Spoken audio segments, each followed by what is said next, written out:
ज्ञानाञ्जनशलाकया चक्षुरुन्मीलितं येन तस्मै श्रीगुरवे नमः। श्रीचैतन्यमनोभीष्टं स्थापितं येन भूतले स्वयं रूपः कदा मह्यं ददाति स्वपदान्तिकम्।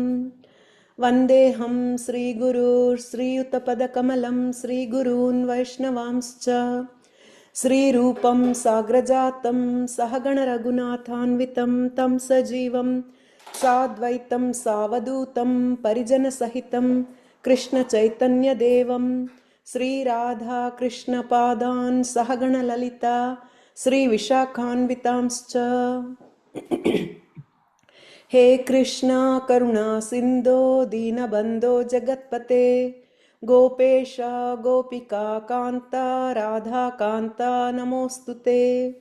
तप्त काञ्चन गौराङ्गी राधे वृन्दावनेश्वरी वृषभानुसुते देवी प्रणमामि हरिप्रिये। वाञ्छाकल्पतरुभ्यश्च कृपा सिन्धुभ्य एव च पतितानां पावनेभ्यो वैष्णवेभ्यो नमो नमः।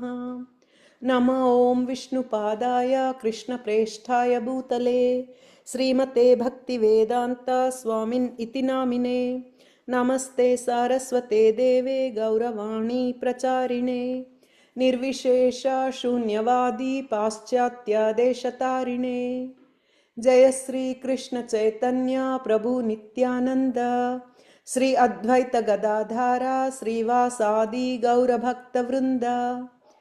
हरे कृष्णा कृष्ण कृष्ण हरे हरे हरे राम राम राम हरे हरे। हरे कृष्ण। थैंक यू माताजी। Hare Krishna. Thank you so much, Mataji, for doing the Mangalacharan so beautifully. So we are reading the Srimad Bhagavatam. We are on Canto 3, which is the status quo, and we are on chapter 15, which is the description of the kingdom of the God. And today we are on text 32.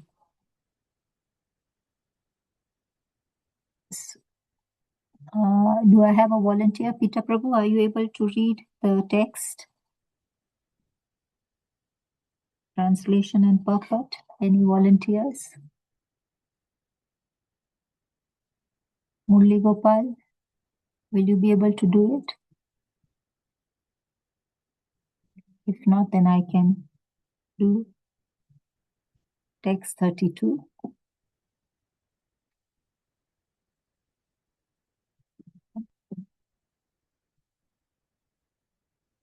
Text 32, Srimad Bhagavatam, Canto 3, Chapter 15, Text 32. Om Namo Bhagavate Vasudevaya. Om Namo Bhagavate Vasudevaya. Om Namo Bhagavate Vasudevaya.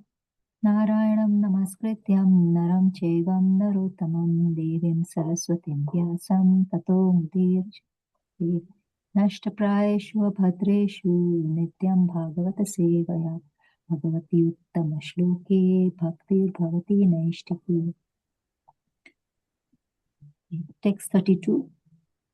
Munaya Uvacha Kova Minhe Bhagavati Paricharchayocha Tadharmanam Nishatam Visham Swabhava Tasmin Prashanta Purushe Gata Vigrahevam Kovatmavat Kuha Kayo Parikshakaniya.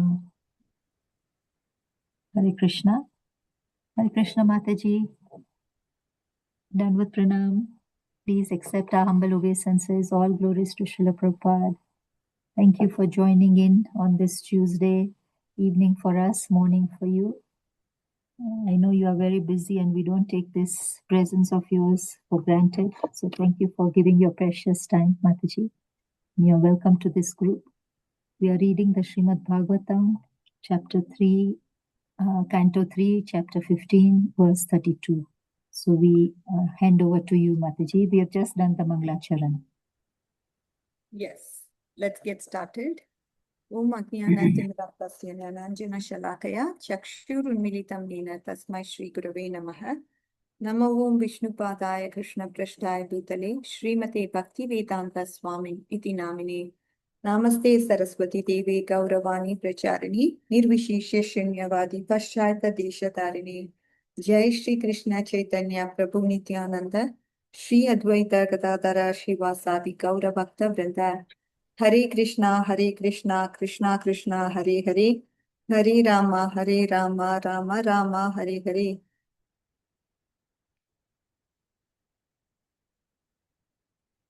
So, so the today's verse is talking about the material world and the spiritual world, and how this Vaikuntha is so different from the material world that we live in. So, so let's get an understanding that even in this material world, Vaikuntha-like activities can take place. That is, the reciprocation can take place with the Lord and the devotee in a similar fashion of how we would actually see this in the Vaikuntha realm. So, dear devotees, let's get into that pastime of Sakshi Gopal. Have you all heard the pastime of Sakshi Gopal from Chaitanya Charitamrita Madhya Leela?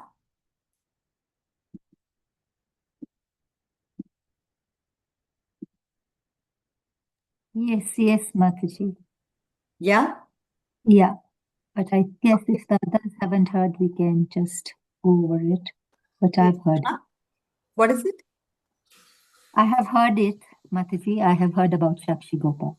Yes. So many realizations from that pastime you will not believe.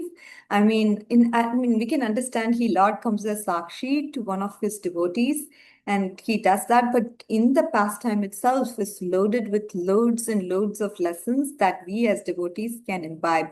So that's why I thought maybe we should talk about it a bit in this class, and then I can't do a whole justice of all the verses from Sakshi, from Sakshi Gopal pastime. So we will do a little bit today, and then maybe in some other class we will see the rest, okay?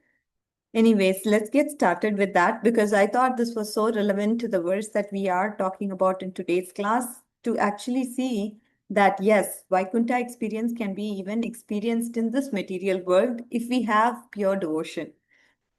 Pure devotion is the crux of everything. And if we are devoted to the Lord, unalloyed, if we show unalloyed devotion to the Lord, then anything is possible. All right.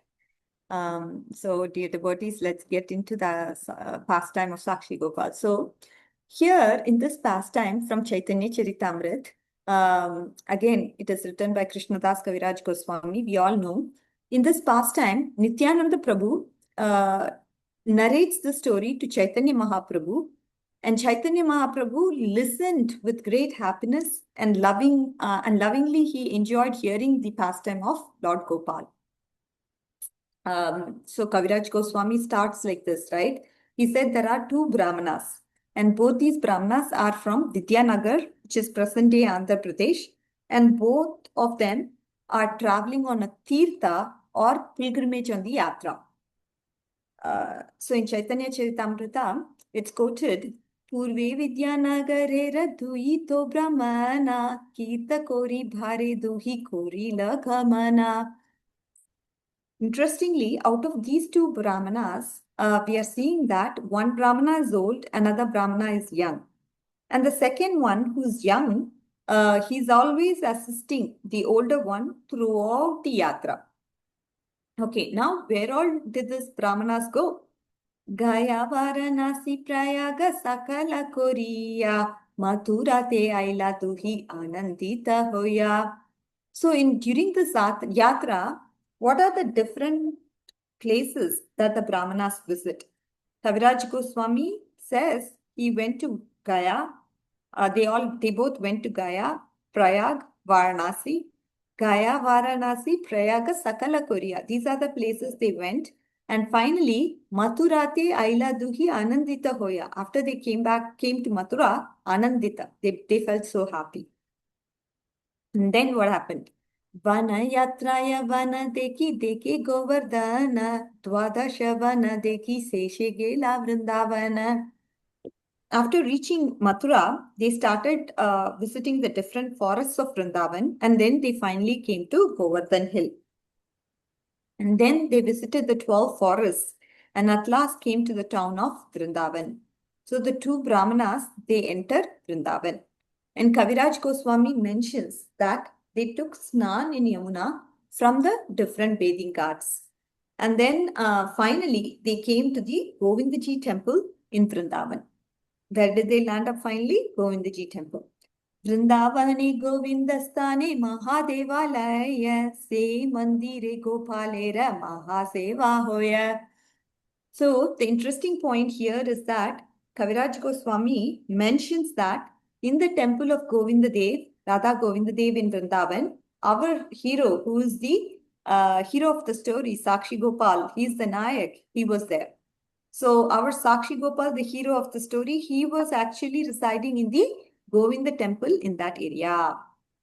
So Kaviraj Goswami mentions that these two Brahmanas, once they went to all these places, they come back and then they take a darshan of this Gopal. And they were so captivated by the beauty of Gopal that they are not able to leave. Gopala Saundarya Duhara Mana Nilahari Sukhapana Rahita Hantina Duichari. So, for a few days, meaning 2 to 4 days, they spent time in the temple. They couldn't leave the temple. What to speak of going back to Vidyanagar and going back to South India? They couldn't even leave the temple. That the darshan of Gopal was so captivating, they didn't want to go anywhere else. They were just standing there and they were taking darshan of Gopalji. So now during this whole trip that we are seeing, what's happening is, obviously we have this older Brahmana. These two are going to all the different tirthas, finding some prasadam, and this younger Brahmana is trying to help the older Brahmana climb up the stairs, climb down the stairs, making sure okay, during when he's bathing, all his clothes are all safe. He's taking care of that older Brahmana in a very, very nice way everywhere, be it prasadam or be it helping with the stairs or be it taking care of his clothes when he was bathing. Like this, the younger Brahmana was serving this older Brahmana very menially. Chota vipra kore sada tahara sevana, tahara sevaya viprera tushta hoilamana. He serves him like a servant. And because of this, the older Brahmana was so touched. Oh my God, this younger Brahmana is serving me so nicely.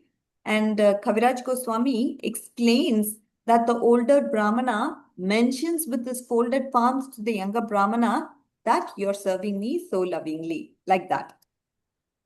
Viprabale tumi mora bahu sevak huila, sahaya hoya more titakaraila.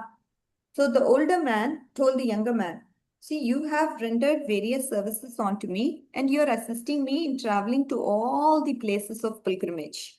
Okay? Putrero pitara aiche na kore shevan, tomara prasade amina pailama shram. He says, even a son doesn't serve a father like this. And I know we are not connected by blood. We are not blood related. But you're serving me so lovingly. I have nothing to offer you. But I'm really touched by what you're doing to me. And you don't have to do this. It's not that your spiritual master has asked you or gave you this instruction to lovingly serve me. Nothing like that. I don't know what I can give for you, right? There's nothing I can give you. And here, Krishna's Kaviraj Goswami Pad says, the service that the younger Brahmana offered, it was ahaituki and apratihata, right?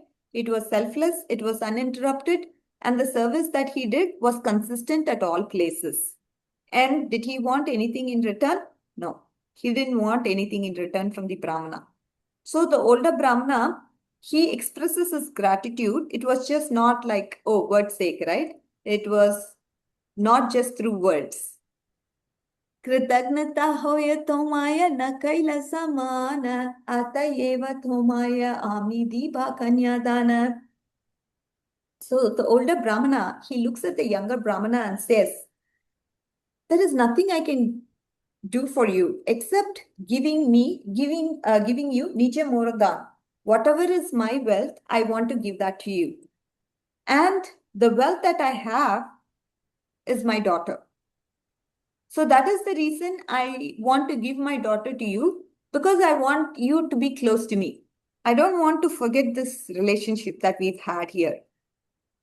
Everybody knows I'm an old person and nobody likes old people. I totally get that. The old man is saying, even at home, I'm not greatly respected. But now I'm coming to this foreign land and you are serving me with so much affection and love. I wish you can be my son-in-law so that you can take care of my daughter in the same way you took care of me. In a very loving way, you took care of me. In the same way, I want my daughter also to be taken care of by you.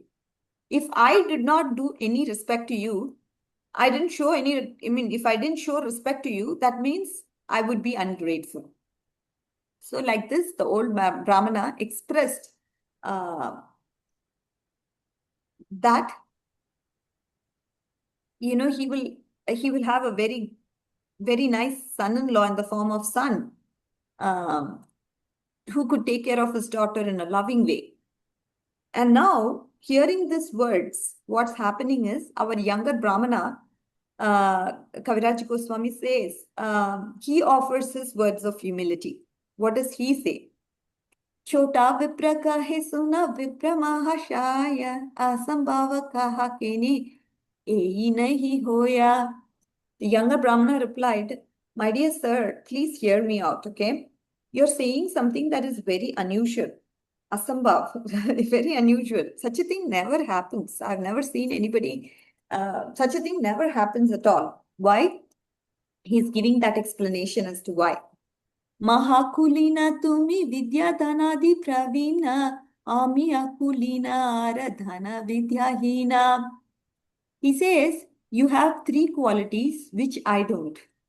What are the three qualities now he's talking about? He's telling, you're coming from a most aristocratic family, right? Well educated, you're coming from an aristocratic family and you are very rich. And how about me? I'm not at all aristocratic. I don't have decent education and I don't have any wealth. This is the status of me. So here, the younger Brahmana tells the older Brahmana that he is utterly unqualified. Whatever was being proposed, he feels he's completely not worthy of it. Out of humility, he's holding all the beautiful qualities in his heart, but when it comes to expressing, he talks to this older Brahmana as if he's not at all qualified. It's not like, if you look at, in contrast, this is Vaikuntha mentality, right? But when you look at the mentality of people in this material world, if you take the same Brahmana, the younger Brahmana, he doesn't erupt in ecstasy. He doesn't say, oh, wow, this is a very nice proposal. I've served this older Brahmana and now because of serving him, I'm getting his daughter. And she is from an aristocratic family. And my status is going to go higher. And I'm going to inherit all of her property. He's not thinking anything like that. He's saying, actually, I didn't serve for your daughter. Are you all able to understand? This is the contrast. In each and every scenario, how is our mentality? Is it a Vaikuntha mentality or is it material mentality? That's what we have to keep asking ourselves. If somebody progresses in devotional service, are we envying them or are we taking shelter of them and serving them? Are we feeling happy about the fact that I'm able to associate with somebody who is so good as far as devotional service goes? I mean, this is Vaikuntha mentality, right? Serving them menially. But if you again become envious of them, that is material mentality. Okay? So now, so far, we have learned the younger Brahmana is offering his words of humility.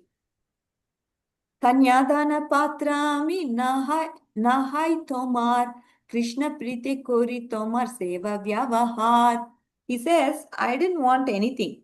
The older Brahmana asks, then why did you serve me? What inspired you to serve me? If you didn't want anything from you, then I would love to know what is the reason for you serving me. This is a very, very, very important takeaway that you all have to understand. Okay, this is Vaikuntha mentality, dear devotees. A very important point, very relevant to today's verse. Okay, Brahmana sevaya Krishnera priti bhada hoya tanhara santoshe bhakti sampat bhadaya. In two verses, Kaviraj Goswami Pad explains what should be the mood of offering service. Kaviraj Goswami Pad says, the younger Brahmana has said, I'm not qualified to marry your daughter, nor did I serve you to marry your daughter. I served you only for one reason. And when you ask him what is that reason, Brahmana sevaya Krishnera priti bhada hoya tanhara santoshe bhakti sampata bhadaya. So what does it mean? When Vaishnavas are served, Krishna becomes happy. When Krishna becomes happy, what happens? Bhakti in our heart increases. So sometimes we think, right? Yeah, we do a favor on others by serving them. The lesson is that by serving Vaishnavas, we are not serving them, dear devotees. We are serving ourselves. We are not helping them. We are helping ourselves. We are not investing and doing a favor on them. We are investing and doing a favor on ourselves. Why? Because when we serve those who are dear to Krishna in the form of senior Vaishnavas, Krishna becomes very pleased. When Krishna becomes pleased, what does he do? He showers mercy upon you. And when he showers mercy on us, what happens? Bhakti in our heart increases. And when bhakti in our heart increases, what happens? We become happy.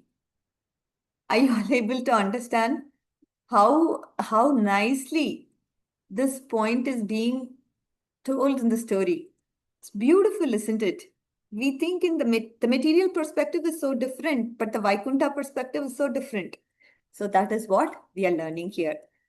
So for our own happiness, we are serving the Vaishnavas. Okay. So therefore, I'm not doing this to get something out of you, my dear older Brahmana. So at this point, the younger Brahmana, he offers his request that please don't consider me as your son-in-law. Please, you don't give your daughter to me. That's not why I am serving you. Don't belittle my service. I'm actually doing a favor to myself. So the older Brahmana says, no, it's my heart's desire, and that is why I want to offer my daughter to you. Bada viprako hitumi nakara samshaya thoma ke kanyadhibhami karila nischaya. I'm not just frivolently speaking this. I really mean it, says the older Brahmana. So the younger Brahmana at this point, he says, I agree that it's your heart's desire to offer your daughter to me. I agree. And he says, Chota viprabhale tomara Sri Putra Sabha Bahu Jati Joshti Tomar Bahuta Bhandava. And then he quotes, Thasabhara Samati Vina Nahe Kanya Dhana Rukminira Pita Bhishmaka Tahate Pramana. Bhishma Kere Icha Krishna Kanya Samarpite Putrera Virode Kanya Narile Arpite. He's saying a very important lesson here, dear devotees. Oh dear Mahabhagavat, oh dear Vaishnava, you remember, I'm thinking about the story from the 10th canto of Srimad Bhagavatam. There is story of Rukmini Devi, where Rukmini Devi's father, Bhishmaka, he offers his daughter Rukmini to Krishna. But however, Bhishmaka, who's the father, he also has this son. Bhishmaka's son's name is Rukmi, and he is the brother of Rukmini Devi. So in the story, we see that Rukmini's father Bhishmaka, he wants to offer Rukmini to Krishna, but Rukmini's brother, that is Rukmi, he says, no, I want to offer my sister, that is your daughter, Rukmini, to Sushipal. And because Rukmi is very strong, And the father king Bhishmaka, he kind of agrees about it half-heartedly. So the younger Brahmana, what he is doing is he's remembering that story. He's remembering and telling the older Brahmana, although I know you want to offer your daughter to me, but I think you should ask your sons or your wife because you're all Mahakula. You're all from an aristocratic birth. And whatever you guys do, that is, whatever you guys do, that is being followed by the society. Yadyat acharati shretas tattat eve tarojanaha sayat pramanam kurute lokas tadanavartate. Whatever great persons do, common men follow. So therefore, I don't want this to be a culture shock for the villagers, because marriages are usually done among people of equal status. Now that culture is going to be broken because you're doing this act. It's not, I don't want you to be named as a bad example, or, I don't want you to set a bad example for others. You can give a daughter from high caste to a boy who's of the same equal status.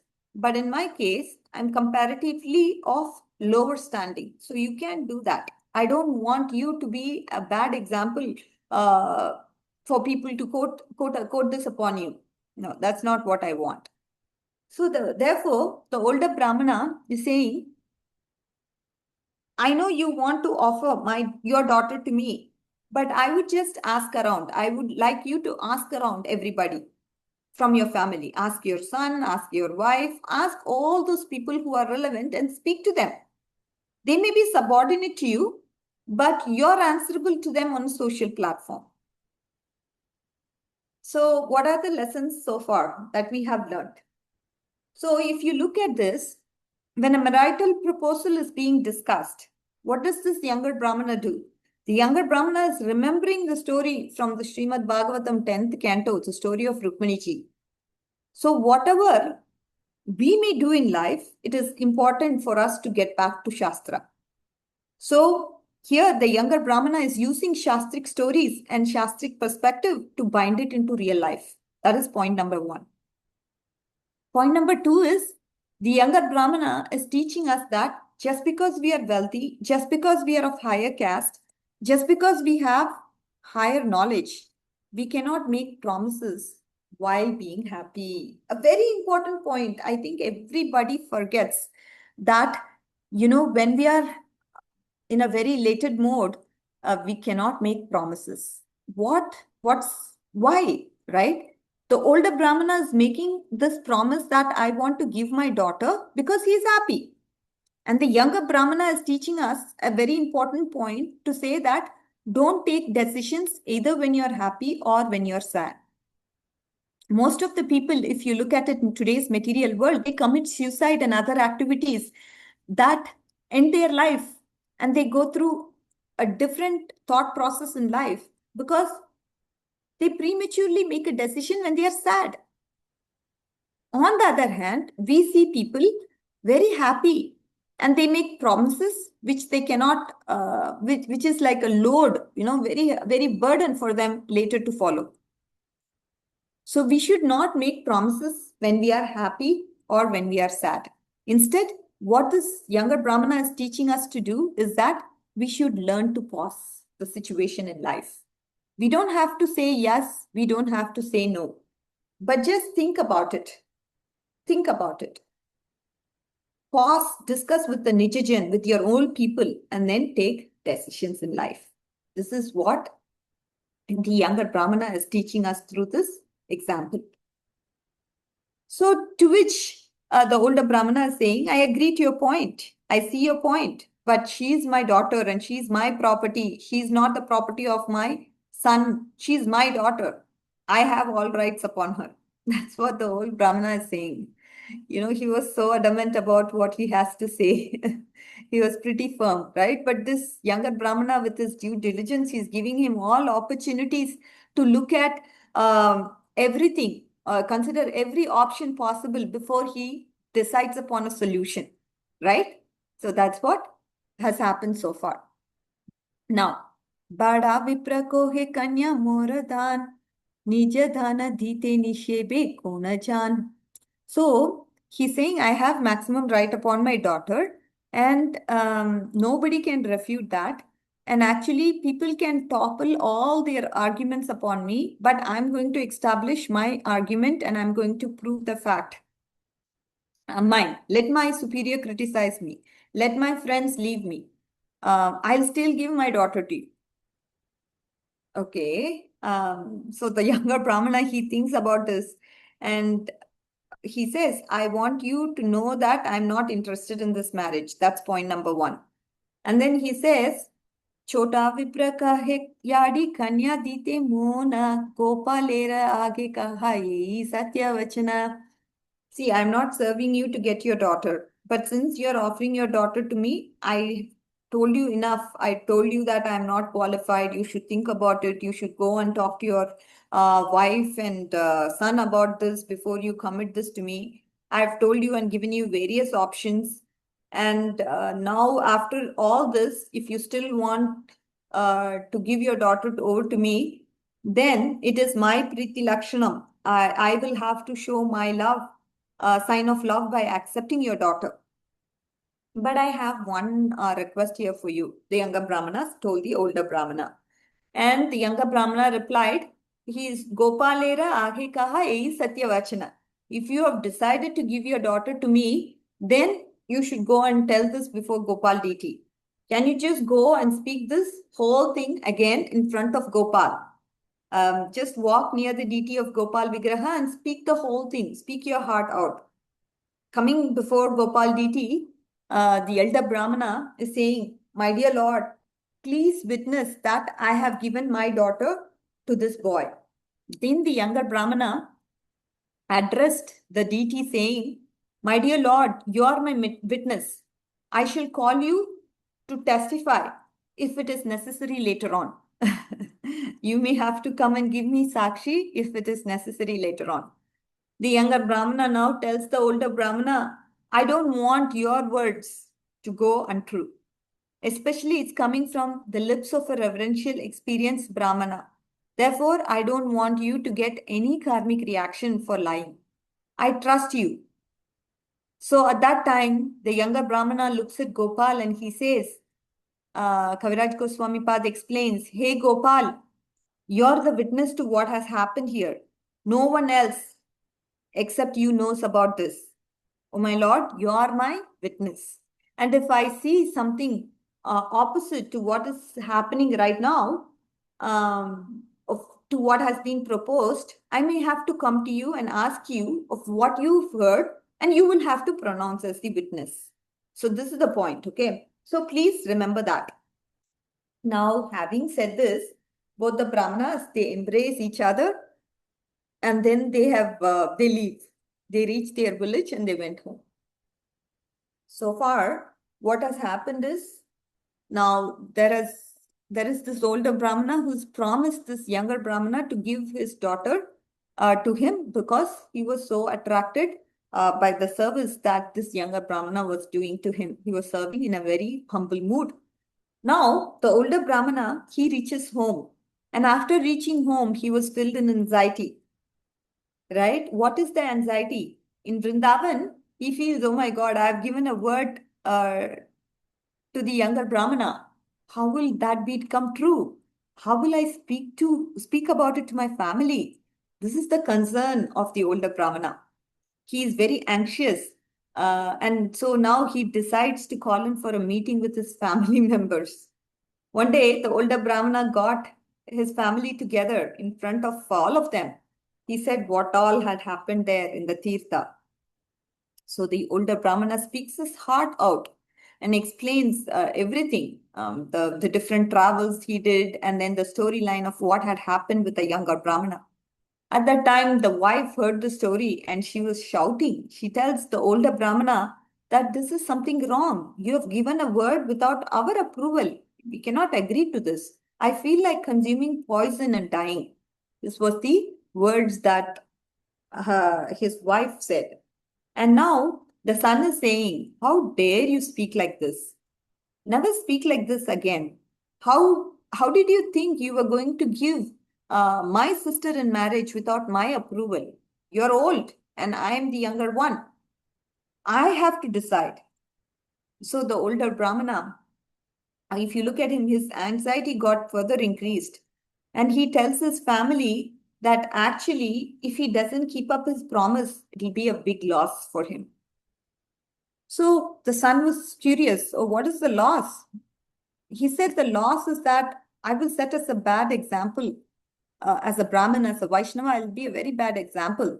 This is not how a Vaishnava should be. He should keep up his word. Come what may, he has to keep up his word. So this is a very interesting lesson for all of us. This is the thought that the older Brahmana is having. In the Dham, to the younger Brahmana, I have given my word. And how do I keep it true? He doesn't know yet because he's getting anxious. How will I keep my word? I'm going to set a wrong example if I don't keep up my word. And people are going to be laughing at me for that. So if I don't keep up my words, two things can happen. One is I will lose Vaishnava association. And those whom I'm trying to inspire, I will set a wrong example for them.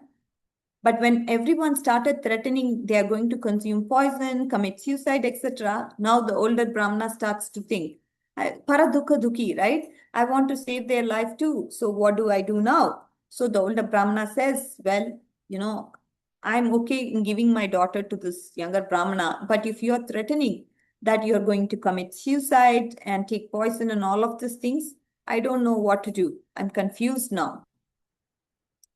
So the older Brahmana, when he's speaking all this, the son says, wait a minute. How many people were there when you promised? Can you tell me? The older Brahmana said, 3 of us. 3 of us were there. He said, who are the 3? I know one is you and one is the other young man. And who's the third? The older Brahmana said, there was a Sakshi, there was a witness. And who was the witness? When the older Brahmana for that, he said, he is the Gopal deity in Vrindavan. He was the witness. So at that time, when he said Gopal deity was the witness, the son laughs. And Kaviraj Goswami writes very beautifully, why are you worrying? The son asks his father, why are you worrying then? The son said, first of all, the witness that you're talking about, it is a piece of stone. And that too, it's very far away. So for stone to be Sakshi is impossible. And secondly, even if he speaks, right, he's somewhere else. We are in Andhra Pradesh, the deity is in Vrindavan. So we are not going to go there. He's not going to come here. So how is he going to come and speak? Why are you worrying? My dear dad, don't complicate things, I'm telling you. So the son said, the deity doesn't talk, the deity doesn't walk. But listening to this, the older Brahmana, he gets anxious even more. Because in his heart of hearts, he knows for a fact, deity can walk, deity can talk, deity can create, deity can destroy. Right? So older Brahmana, he knows. And definitely the deity can hear. And he understood, oh my God, my son is committing an aparadh. That is not how it works. So it's interesting that 2 opposite contradicting viewpoints have been presented by the son and the father. The older Brahmana said, deity can hear. He heard everything. He can speak also. For that, the son laughs.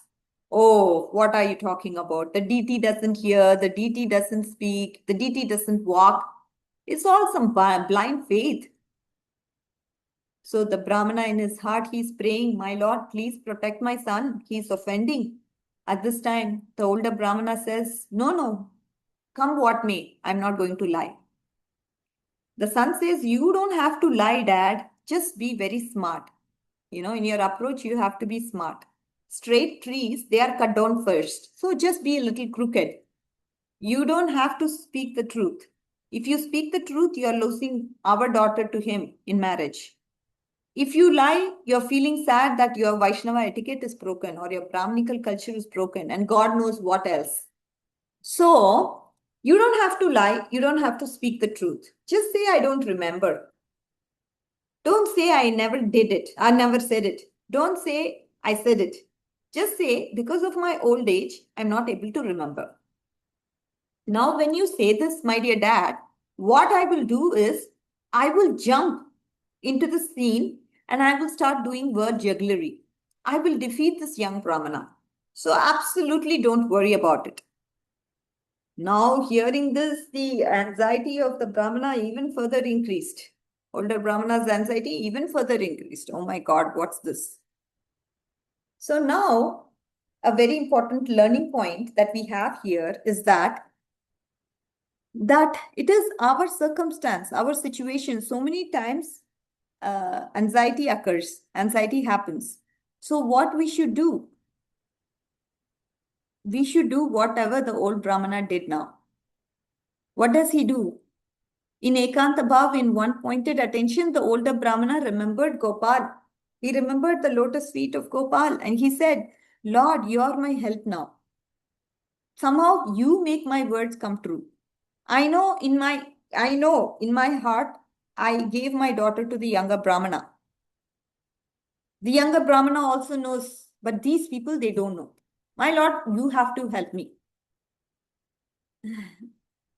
Right? So the important lesson that the older Brahmana is teaching us is that whenever we are in anxiety, our mind is bewildered, we should just take the lotus feet of Krishna. Please protect me and my promise.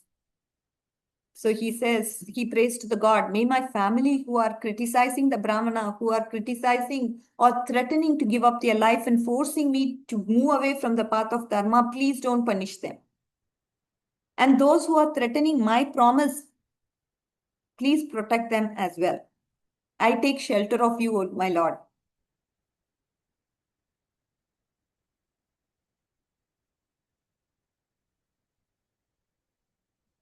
So now, 2 days later, what is happening is the younger Brahmana comes home and he wants to talk to the older Brahmana. The older Brahmana, he is in deep thoughts. At that time, the younger Brahmana expresses his thoughts on what had happened in the yatra and asks this older Brahmana for a conclusion. Oh, Bada Vipra, did you decide on what you have promised? Like that, he's asking. But the old Brahmana is keeping quiet. He's not saying yes, he's not saying no. He's not even saying, I don't remember. He's just keeping quiet. Only if he speaks right or wrong, you'll know what's going on. But he thinks to himself, I'll not speak. I'll not say right. I'll not say wrong. I'll just be quiet. He thinks to himself. But by then, as you all know, the sun comes into picture. He comes with a stick actually in his hand. And he threatens this younger Brahmana.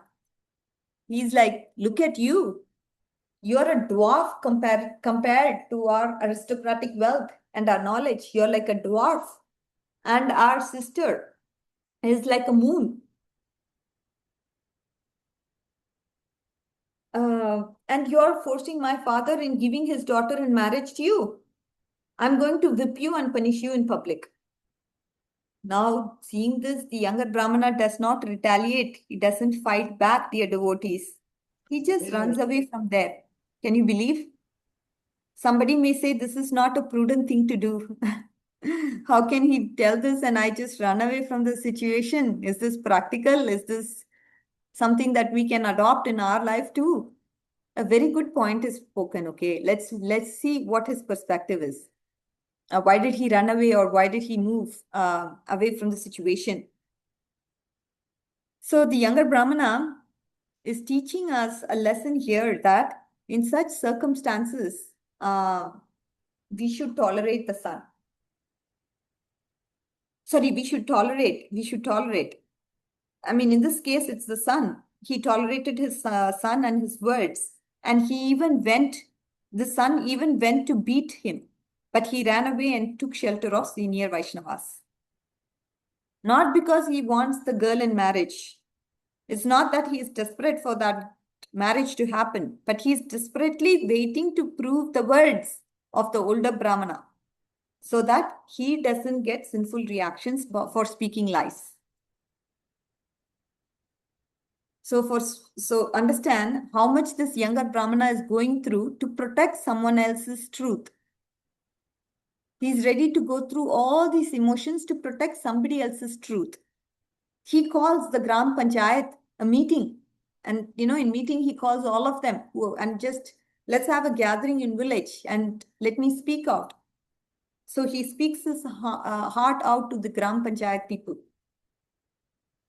He tells all the happenings that the older Brahmana promised in Vrindavan. He has given his words. He's not keeping up his words now. So the Gram Panchayat asked the older Brahmana, so this is what the younger Brahmana is telling. Can you tell us what happened? The younger Brahmana is telling, you promised your daughter in marriage to this younger Brahmana, and now you're keeping quiet. What do you have to say? So the older Brahmana now is forced to speak. The older Brahmana folded his palms and told everyone, I don't have that remembrance. I'm not remembering what I said. It was all because of my age. I don't remember. He says, I don't remember, and keeps quiet. Now what is happening? Now the son is going to take over. He takes over. Son takes over the whole situation. He starts using word jugglery and puts up a new story which never happened. The younger son says, I'll tell you what happened. My father, he took a lot of money for this yatra. And this younger fellow, he is without any wealth. We all know that.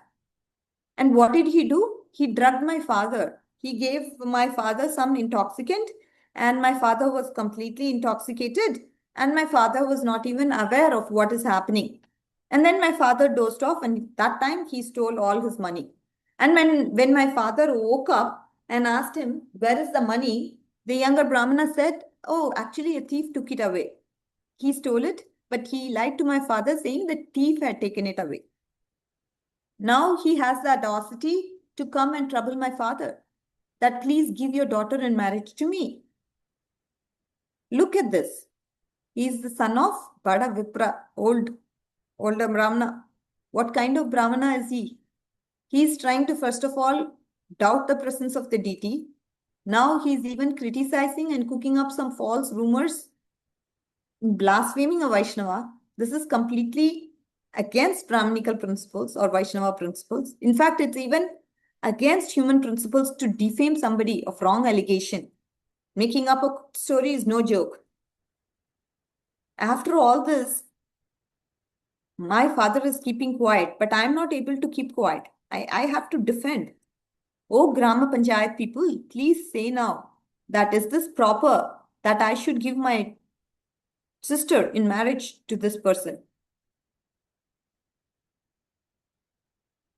Whatever you all say, I'll follow. Don't worry.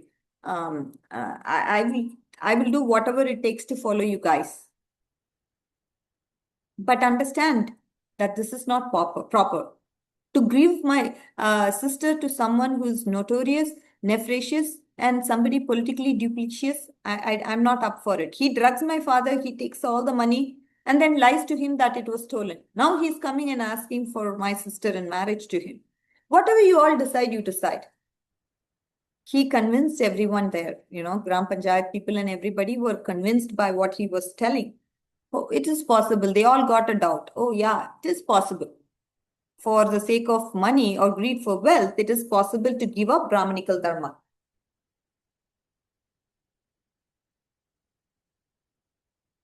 So this is what has happened. And a very important takeaway lesson is how this material world can be, in the material world, how people can take you for a ride because they can lie, right? Speaking truth is dharma, but speaking lies is not. But how he's actually committing Vaishnava Aparadh here by telling a cooked up story and then trying to punish this person and then acknowledging to the fact that, oh, deities can talk, walk, or do anything of that sort because it's a piece of stone. All this is Vaishnava Aparadh that shouldn't be committed. So I think the next half of the story gets really interesting. But for today, we will stop here because of the time constraint. Because if I start the next one, it has to go on for some time. Otherwise, it's not going to have a proper conclusion, right? But we have learned so much just in terms of distinction between material mentality and Vaikuntha mentality. So every day it's a experience for all of us to see where we are and which platform we are situated, dear devotees. So with this, we will conclude. Vancha kalpatarubhyascha kripa sindhubhya eva cha patitanam pavanebhyo vaishnavebhyo नमो नमः। अनंत कोटि वैष्णव वृंद की जय। नामाचार्य श्रीला हरिदास ठाकुर की जय। श्रीला प्रभुपाद की जय। गौर भक्त वृंद की जय। All glories to the assembled devotees. All glories to Srila Prabhupada and Guru Maharaj. Hare Krishna. Hare Krishna. Hare Krishna. Hare Krishna. Are there any questions or comments for today's session? Thank you very much, Mataji, for this wonderful session today and making us understand. We've heard this story so many times, but today is the first time I'm understanding it by the material mentality and the Vaikuntha mentality. So, but Mataji, in this material world, if you have the Vaikuntha mentality, you are definitely going to be taken for a ride. Absolutely. What should we do? We have to be taken for a ride and still not be affected by it. That is what is pure devotion. So we should just expect, yeah, I'm doing this, but No, I know now we I'll be can do, taken. Mataji. No. Now we have to just act according to our modes. Because we cannot be happy. Just tolerating it doesn't make us a good person. No. It's not like artificially you're tolerating to the circumstances that you're put through. No, it has to come in with bhakti. When bhakti is there, it will automatically come. At that time, there will not be sadness to whatever has happened. You'll tolerate it with grace. You'll tolerate it with happiness. Imagine. That's a totally different feeling. But now, right now, we are in our modes and we have to act according to our modes. A day will come where we would show this attitude and still be cool about it, still be happy about it, because we have Krishna in the center. And having Krishna in the center is all that matters for us. Nothing else matters. So when that gets disturbed, that's when our actual anxiety happens. But when everything materially gets disturbed, no, there is no hard feelings there. You don't react or respond to those that material happiness and sadness has nothing to do with you because you are situated in that platform of pure devotion. But for us to tolerate, no, I'm not going to tolerate somebody who's going to defame me in front of so many people. I'm going to defend, I'm going to put the argument upon him to ask him what am I wrong? I mean, how can you say I'm wrong? Why are you cooking up the story? All that I as a person, according to my modes, I will put forth. And we cannot artificially do things just imitating what we see in the past time. We really have to be situated in the platform to be able to naturally do that at one point in time. Thank you very much. So it's not a good idea to be complacent because you say, it's because, I have to be in this, I now have to have a Vaikuntha mentality, I cannot retaliate, I can't do that. I think would be escapism. So the thing is, as long as we understand, okay, from Shastras, we are taking some points, and if we are implementing that with our whole heart, yes, in this situation, I don't want to overreact and complicate things. I will just cool it down. I just have to focus on Krishna. So all this adds to complexity, and I'm not going to be too much into fighting with him because it disturbs my Krishna consciousness. It disturbs me when I'm chanting. It disturbs me in so many other ways. So I'm not going to do this for that reason. As long as you have a reason to defend and be accommodative about things, then that's okay. But to artificially tolerate and regret and then cry about it is not a good idea. That's what I meant. I could just pose the situation and say, okay, I got into an argument, but from my side, I feel that there's no point talking to this person more and more. It's going to complicate things. I'm going to leave it right there. Let it cool. I'm not going to defend. That's because I have my own lifestyle that I need to follow, and this is going to be of hindrance to me. That's why I'm doing this act, just to keep it cool in my heart that I'm doing this. So as long as We all have different perspectives to things. And each time we react and respond differently according to our modes. But when we are situated in mode of goodness, we act in a particular way. Like I told you, the mode of goodness is where you say, pause and think, no, it's not worth it to make an argument with him because it disturbs my Krishna conscious life. So I'll say, take it a pause. But when you're full of grudges, you're like, no, how can this person tell me this? He's going to, I'm not going to lead this. I'm going to fight with him to prove my point. Your rajas is too much. So you're trying to satisfy your rajas. And when you're ignorant, you're completely like, you're out of proportion. You may even go and try to attack him, physically. That is what is ignorance. All the time we are controlled by modes. So right now, at least we should be in between passion and goodness. So try to get that balance. And then when we are situated in that pure devotion, nobody can do anything to us. Even if somebody does anything to us, nothing will disturb us. We'll be calm and cool and be situated in the platform. Even if people throw stones at you, even if people whip you, no problem. I'll tolerate it because I am situated thinking about Krishna all the time. So all this doesn't matter to me at all. You do whatever you want. I don't care. So it's all the modes, Mataji. It's the end of the day. Thank you for explaining it so well. I think we've exhausted our time and there are no more questions. Are there any questions? No one has raised their hands. Can I request Gayatri Mataji, are you able to end the session for us today? Hare Krishna. Hare Krishna, Mataji. Yes, Mataji, for sure. And thank you, Radhika, Kasturi, Mataji. Again, one more wonderful session. And it's only half done. We're looking forward for the second half, for the conclusion. So Absolutely. And yes, Mataji, I have heard this story many times, but I never thought in this way, like, to learn so many morals coming out of this story, actually.